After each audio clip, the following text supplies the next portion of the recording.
జిల్లా పరిషత్ ఉన్నత పాఠశాల చిట్యాల వనపర్తి జిల్లా గౌరవ గజిటెడ్ ప్రధానోపాధ్యాయులు శ్రీ కె గణేష్ కుమార్ సార్ గారు, నాతోటి సహ ఉపాధ్యాయులు, ప్రియమైన విద్యార్థులు, ఈరోజు మన అఖండ భారతదేశానికి ఆంగ్లేయుల పరిపాలనలోనే భారత జాతీయ జెండా రూపకర్త పింగళి వెంకయ్య గారి జయంతి. పింగళి వెంకయ్య గారు ఆగస్టు 2, 1876 లో జన్మించి 1963 జూలై 4లో మరణించారు. ఆయన 1876 ఆగస్టు 2న ఆంధ్రప్రదేశ్ మొవ్వ మండలం బట్ల పెనుమర్రి అనే గ్రామంలో జన్మించి ఆయన విద్యావేత్తగా, రాజకీయవేత్తగా, స్వాతంత్ర సమరయోధుడిగా పేరుగాంచారు.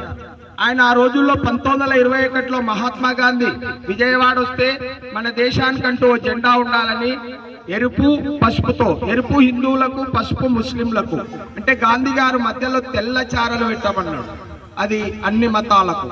కనుక ఆ 3 రంగులు పెట్టి ఆ జాతీయ జెండాను రూపొందిస్తే అది 1947 జూలై 22న రాజ్యాంగ నిర్మాత అంబేద్కర్ గారి ఆధ్వర్యంలో రాజ్యాంగ సభ ఆధ్వర్యంలో జూలై 22, 1947లో ఆమోదించి కొంచెం మార్పుతో మధ్యలో అశోక చక్రం, నీలి రంగుతో ఆ చక్రాలను, అదే జెండాను రూపొందించడం జరిగింది.